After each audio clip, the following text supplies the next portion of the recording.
सभी विद्यार्थियों का बहुत बहुत स्वागत है। आज हम सदैव सुमन यूनिवर्सिटी में जो बीएससी तृतीय सेमेस्टर में पिछले वर्षों में जो पेपर्स आए हुए हैं उन केमिस्ट्री के पेपर्स के इंपॉर्टेंट क्वेश्चंस देख रहे हैं। और हमने अभी तक जो जो क्वेश्चंस डिस्कस किए वो सब पिछले वर्षों में केमिस्ट्री के पेपर में आए हुए हैं। आज हम 3 क्वेश्चंस डिस्कस करेंगे जो पिछले वर्ष में आए हुए हैं केमिस्ट्री में।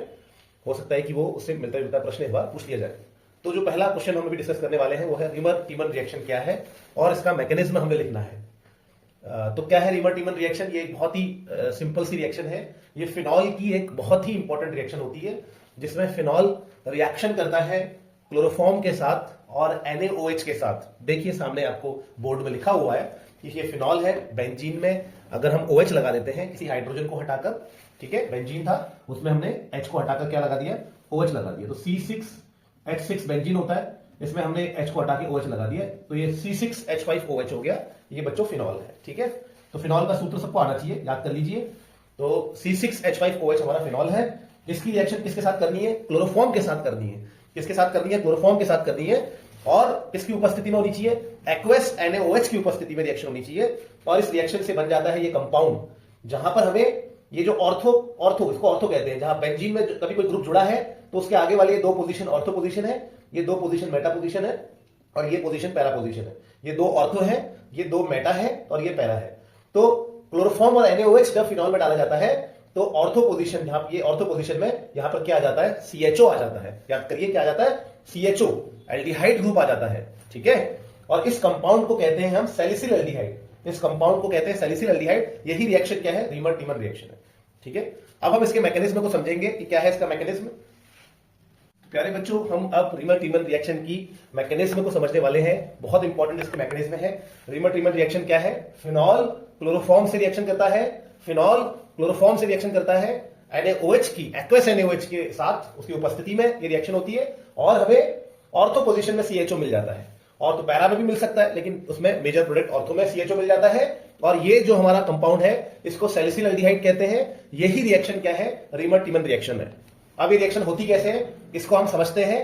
तो सबसे पहले स्टेप में क्या होता है? सबसे पहले स्टेप में NaOH से आता है OH नेगेटिव। ये कहां से आ गया? ये OH नेगेटिव NaOH से आ गया। और फिर ये OH नेगेटिव किस पे अटैक करता है? ये OH नेगेटिव क्लोरोफॉर्म के साथ रिएक्शन करता है। और क्लोरोफॉर्म में हो क्या रहा है उसको समझ लेते हैं। क्लोरोफॉर्म में क्या होता है बच्चों? ये 3 Cl इलेक्ट्रॉन अपनी ओर खींचते हैं। ये आप जानते ही होंगे कि Cl कैसा होता है? विद्युत ऋणात्मक होता है। Cl इलेक्ट्रोनेगेटिव होता है। तो Cl इलेक्ट्रॉन अपनी ओर खींचता है जिससे कार्बन पे इलेक्ट्रॉन की कमी आ जाती है। कार्बन पे इलेक्ट्रॉन की कमी आएगी तो हाइड्रोजन की ओर से इलेक्ट्रॉन खींचेगा, हाइड्रोजन की ओर से इलेक्ट्रॉन खींचेगा और हाइड्रोजन H+ के रूप में निकल जाएगा। और उस H+ को कौन पकड़ लेगा? OH नेगेटिव पकड़ लेगा और दोनों मिलकर क्या बनाएंगे? हमारा प्यारा वाटर बनाएंगे, ठीक है। और यहाँ पे ये इलेक्ट्रॉन किसके पास आ गए? कार्बन के पास आ गए। तो कार्बन के पास खुद का इलेक्ट्रॉन तो आया ही आया, कार्बन के पास हाइड्रोजन का इलेक्ट्रॉन भी आ गया, इसलिए कार्बन पे कैसा चार्ज आ गया? माइनस चार्ज आ गया, ठीक है। तो ये बन जाता है। अब ये जो बना ये टिकेगा नहीं, ये टिकेगा नहीं, क्योंकि कार्बन से ज्यादा अच्छे से नेगेटिव चार्ज कौन रख सकता है? क्लोरीन रख सकता है। क्यों? क्योंकि क्लोरीन एक इलेक्ट्रोनेगेटिव एटम है, क्लोरीन एक विद्युत ऋणात्मक तत्व है। इसीलिए कार्बन पे जैसी नेगेटिव चार्ज आता है तो एक क्लोरीन इलेक्ट्रॉन लेके अलग हो जाता है। तो ये क्लोरीन इलेक्ट्रॉन लेके अलग हो गया। अब ये जो कार्बन पे नेगेटिव चार्ज है वो खत्म हो गया और ये यहां पर हमें एक इंटरमीडिएट मिल गया। तो 2 इलेक्ट्रॉन में से एक इलेक्ट्रॉन की वजह से नेगेटिव चार्ज था। तो ये समझ लीजिए जब क्लोरीन इलेक्ट्रॉन लेके गया तो उस क्लोरीन जब इलेक्ट्रॉन लेके गया तो 2 इलेक्ट्रॉन जब क्लोरीन लेके गया तो ये जो एक एक्स्ट्रा इलेक्ट्रॉन की वजह से नेगेटिव चार्ज था वो इलेक्ट्रॉन ही क्लोरीन अपने साथ, समझ लीजिए, लेके चला गया। अब कार्बन पे कोई भी नेगेटिव चार्ज नहीं रहेगा, इसलिए 2 इलेक्ट्रॉन ऐसे ही रहेंगे। इस पे न्यूट्रल हो जाएगा, इस पे कोई नेगेटिव चार्ज नहीं रहेगा। ये यहाँ पे इंटरमीडिएट बन जाता है। इसको क्या कहते हैं? इसको कहते हैं कार्बीन। ये बहुत इंपॉर्टेंट है, बहुत इंपॉर्टेंट है। कार्बीन बन गया। तो 2 क्लोरीन है तो डाइक्लोरो बोलेंगे, डाइक्लोरो कार्बीन। कार्बीन किसको कहते हैं? कार्बीन कार्बन का एक न्यूट्रल कंपाउंड होता है, एक न्यूट्रल स्पीशीज है कार्बीन।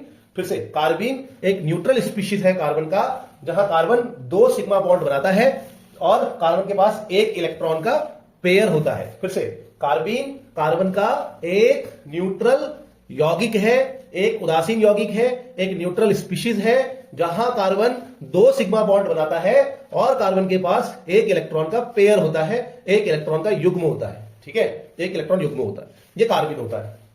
कार्बीन को अगर हम देखें तो कार्बीन में कार्बन के पास कितने इलेक्ट्रॉन होते हैं? 1 2 3 4 5 6। तो कार्बीन में कार्बन के पास 6 इलेक्ट्रॉन होते हैं। इसमें दो इलेक्ट्रॉन, अष्टक पूरा होने के लिए, ऑक्टेट पूरा होने के लिए इसमें दो इलेक्ट्रॉनों की क्या है, कमी है। इसमें ऑक्टेट पूरा होने के लिए क्या है, दो इलेक्ट्रॉनों की कमी है। तो ये एक तरह का इलेक्ट्रॉन डेफिशिएंट स्पीशीज है, एक तरह का इलेक्ट्रॉन की कमी वाला ये एक स्पीशीज है। इसीलिए हम कार्बन को कहते हैं इलेक्ट्रोफाइल। इसमें इलेक्ट्रॉन की कमी है, ये इलेक्ट्रॉन ढूंढेगा, इलेक्ट्रॉन चाहेगा, इसलिए हम इसको इलेक्ट्रोफाइल कहते हैं। तो कार्बन क्या है, फिर से बोलेंगे, कार्बन कार्बन का एक न्यूट्रल स्पीशीज है, जहां कार्बन 2 सिग्मा बॉन्ड बनाता है और कार्बन के पास एक इलेक्ट्रॉन पेयर होता है, ठीक है, और यह एक इलेक्ट्रॉन डेफिशिएंट स्पीशीज होता है, ये एक इलेक्ट्रोफाइल होता है, ठीक है। अब अगले स्टेप को समझते हैं कि अगले स्टेप में क्या होगा। तो प्यारे बच्चों, अगले स्टेप में क्या होता है, अगले स्टेप में ये जो कार्बन बना है हमारा दूसरे स्टेप में, कार्बन को मैंने क्या बताया, इलेक्ट्रॉनों का भूखा होता है। इसमें कार्बन के पास 6 ही इलेक्ट्रॉन होते हैं, तो कार्बन बोलता है भैया मुझे इलेक्ट्रॉन चाहिए, मैं इलेक्ट्रॉन का भूखा हूं, मुझे अष्टक पूरा करना है, मुझे ऑक्टेट पूरा करना है। तो ये कार्बन पहुंच जाता है किसके पास, फिनॉल के पास, और फिनॉल बोलता है कि चिंता मत कर, मैं तुझे इलेक्ट्रॉन देता हूं।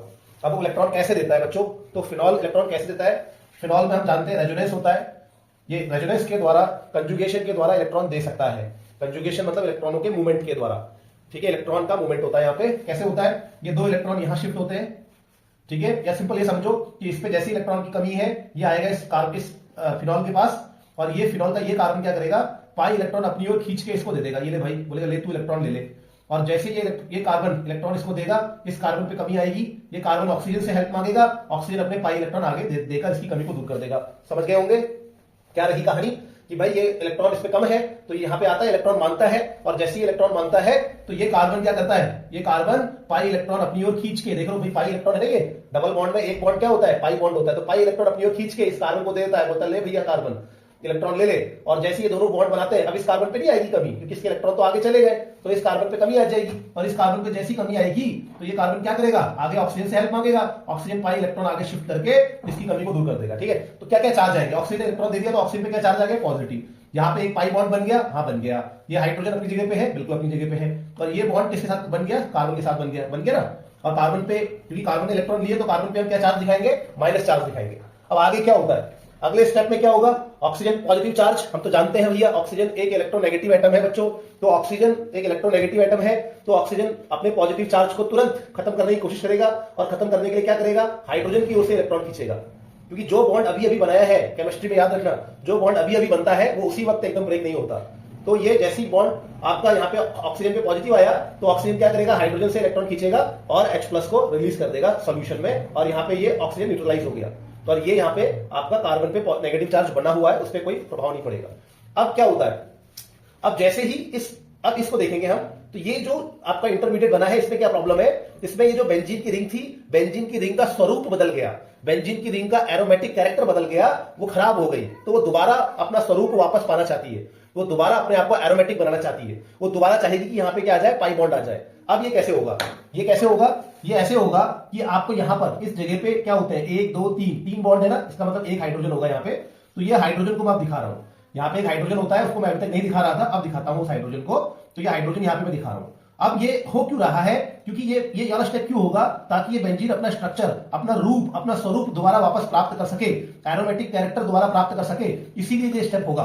अब ये स्टेप कैसे होगा, ये ऑक्सीजन पाई इलेक्ट्रॉन अपनी ओर खींचेगा, ऑक्सीजन पे नेगेटिव आ गया, इस कार्बन पे कमी आई, तो इस कार्बन ने यहां से इस कार्बन से बोला भैया हेल्प कर, तो इस कार्बन ने अपने और हाइड्रोजन के बीच के इलेक्ट्रॉन आगे शिफ्ट कर दिए, और ये पाई बॉन्ड बन गया। देखो बेंजीन का जो रूप है, बेंजीन का जो एरोमेटिक कैरेक्टर है, वो दोबारा आ गया। वो जो अभी तक बेंजीन थी, जिसका रूप बदल गया था, जिसका स्ट्रक्चर बदल गया था, जिसका फॉर्म बदल गया था, वो बेंजीन अपना स्ट्रक्चर दोबारा क्या कर लेती है, प्राप्त कर लेती है। तो ये हाइड्रोजन यहां चला गया। अब हाइड्रोजन चला गया तो इस हाइड्रोजन को कौन गेन करेगा, हर कोई किसी ना किसी का यहाँ पे सहारा होता है, तो इस हाइड्रोजन को ये वाला कार्बन क्या करेगा, मदद करेगा। ये कार्बन अपने 2 इलेक्ट्रॉन इस हाइड्रोजन को दे देगा, और ये कार्बन इस हाइड्रोजन के साथ क्या कर लेगा, बॉन्ड बना लेगा, ठीक है। और ये कार्बन ने क्योंकि इलेक्ट्रॉन दे दिए, तो जो नेगेटिव चार्ज इस पे जमा हुआ था, अब वो खत्म हो जाएगा, ये न्यूट्रल हो जाएगा, ठीक है। तो कितनी बेहतरीन रिएक्शन हो रही है। अब हम अगले स्टेप को समझेंगे कि आगे को क्या होता है, ठीक है। आखिरी स्टेप में क्या होता है बच्चों, आखिरी स्टेप में ये जो हमारा तीसरे स्टेप में जो इंटरमीडिएट बना, ये क्या करता है, एक्वस NaOH के साथ रिएक्शन करता है। बहुत सारे NaOH होंगे, उन्हीं में किसी एक अणु के साथ ये अभिक्रिया करेगा, और इस अभिक्रिया में NaCl बाहर निकल जाएगा, और ये OH यहाँ पे आ जाएगा। तो यहाँ पे एक OH हो गया, मैंने दिखा दिया, एक Cl है वो मैंने दिखा दिया, एक हाइड्रोजन है वो मैंने दिखा दिया।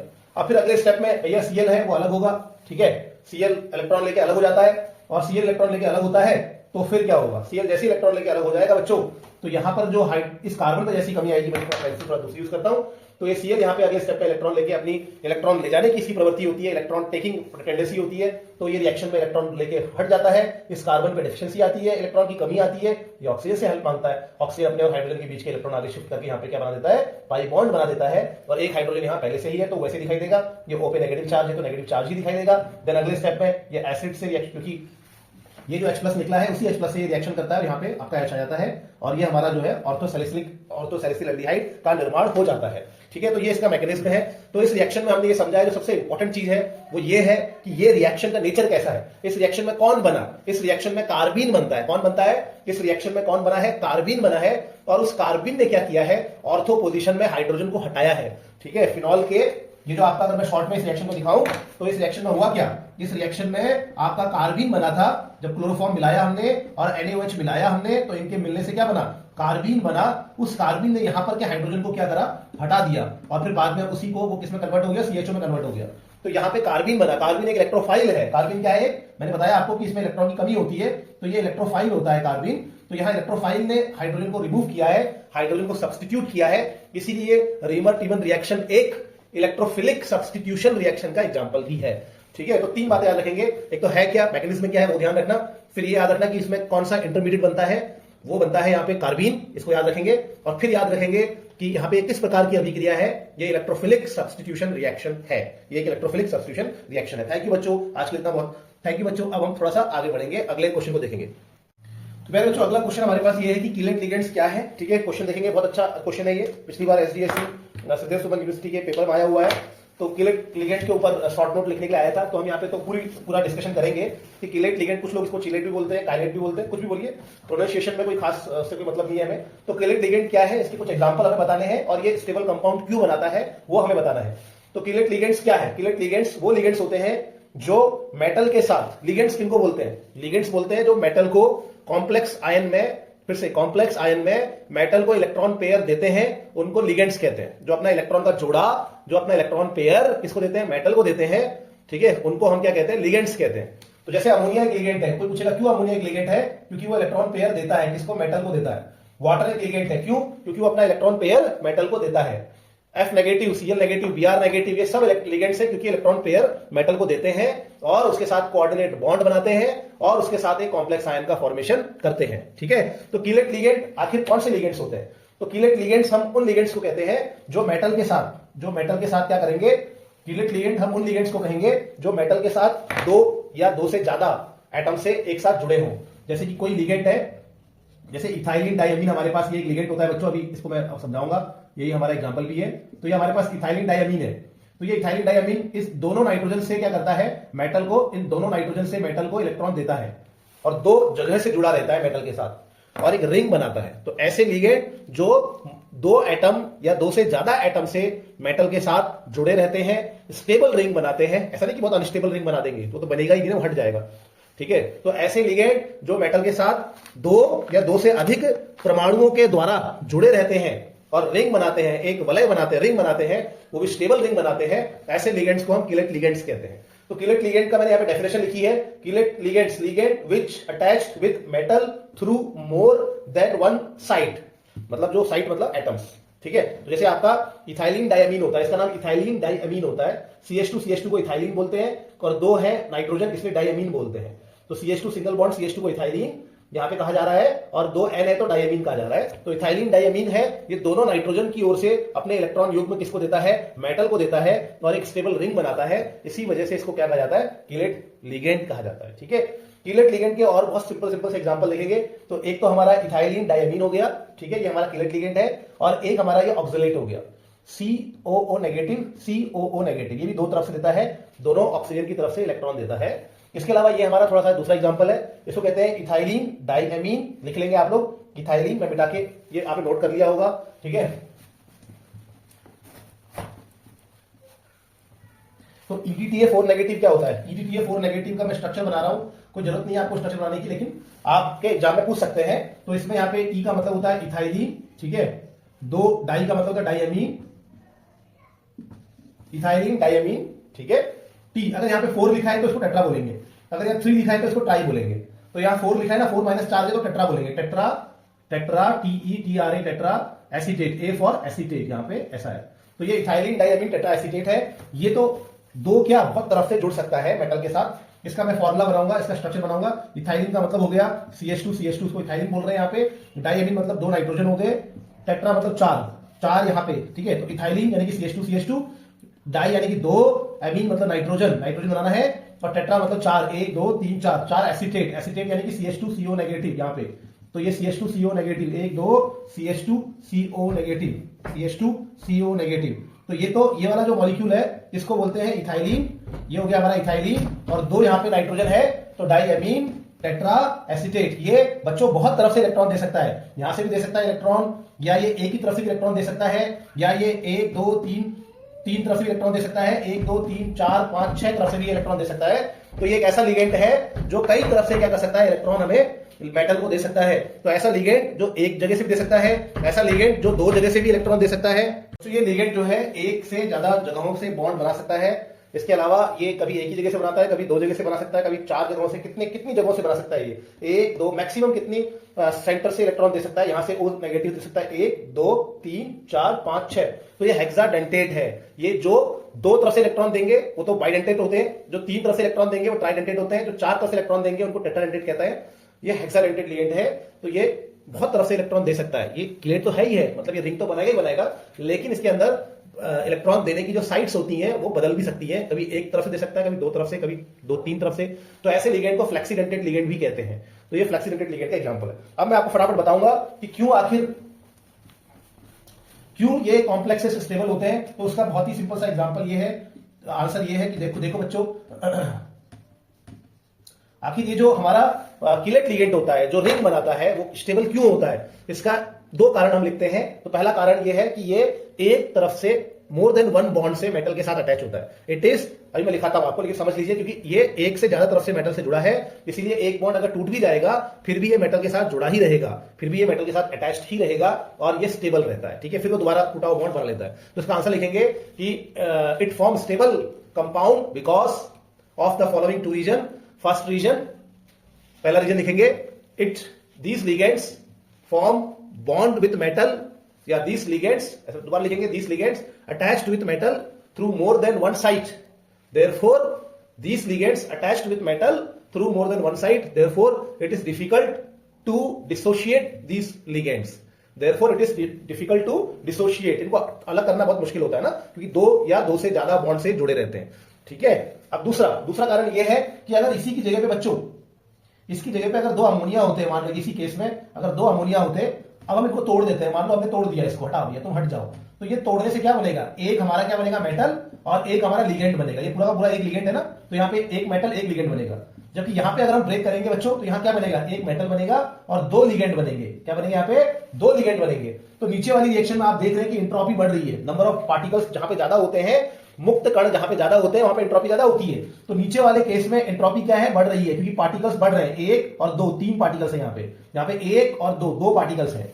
तो अगर हमारे पास सिंपल लिगेंड होता है और वो ब्रेक होता है, तो ऐसे केस में ज्यादा फ्री पार्टिकल्स बनते हैं, ऐसे केस में रैंडमनेस बढ़ती है, अव्यवस्था बढ़ती है, और ऐसे केस में एंट्रोपी बढ़ रही होती है। और जहां एंट्रोपी बढ़ती है वो रिएक्शन फास्ट होती है। इसका मतलब इस केस में आपकी रिएक्शन फास्ट होगी, क्योंकि यहां पे एंट्रोपी बढ़ रही है, जबकि यहां पे एंट्रोपी नहीं बढ़ रही है ज्यादा। ठीक है, इसकी तुलना में कम एंट्रोपी बढ़ रही है, इसलिए ये डिसोसिएशन क्या होगा, स्लो होगा। ठीक है, तो आप क्या लिखेंगे, आंसर लिखेंगे कि इफ लिगेंड इज नॉन, तो आप आंसर लिखेंगे if ligand is non chelate. अगर लिगेंड क्या है, नॉन कीलेट है, if ligand is non chelate then entropy increases much higher, then entropy increase much higher, entropy ज्यादा बढ़ती है। अगर लिगेंड सामान्य है तो एंट्रोपी ज्यादा बढ़ती है, then entropy increase much higher, therefore dissociation of such complex is easy. ऐसे कॉम्प्लेक्स का डिसोसिएशन क्या होता है, आसान होता है, जबकि इनका आसान नहीं है ना, समझ गए। क्योंकि इसमें क्या है, अगर ये ब्रेक होगा, ये अगर ब्रेक होगा तो इसमें हमारा एक मेटल मिला और 2 अलग अलग लिगेंड मिले, तो इसमें हमारे नंबर ऑफ पार्टिकल बढ़ गए, नंबर ऑफ पार्टिकल बढ़ गए, इसका मतलब रैंडमनेस बढ़ गई, रैंडमनेस बढ़ गई, इसका मतलब एंट्रोपी बढ़ गई, एंट्रोपी बढ़ गई, इसका मतलब ये रिएक्शन क्या होगी, फास्ट होगी, ये रिएक्शन जल्दी जल्दी होगी। जहां पे एंट्रोपी बढ़ती है वो रिएक्शन क्या होती है, फास्ट होती है, जल्दी जल्दी होती है। तो यहाँ पे रिएक्शन फास्ट होगी, और इसी वजह से ये इस इन कॉम्प्लेक्सेस का जहां पर लिगेंड कीलेट नहीं होता, वहां पर बहुत आराम से वो ब्रेक हो जाता है, और जहां पे कीलेट होता है वहां पे ब्रेक होना डिफिकल्ट होता है। 2 कारण है, एक तो बॉन्ड ज्यादा होते हैं कीलेट में। दूसरा, कीलेट लिगेंड जब ब्रेक होते हैं तो वहां पे एंट्रोपी उतनी ज्यादा नहीं बढ़ती है, इसीलिए ये रिएक्शन जो है ज्यादा फास्ट नहीं होती ब्रेक होने वाली, और इसलिए कॉम्प्लेक्सेस क्या होते हैं, स्टेबल होते हैं। थैंक यू बच्चों, आज के इतना बहुत है।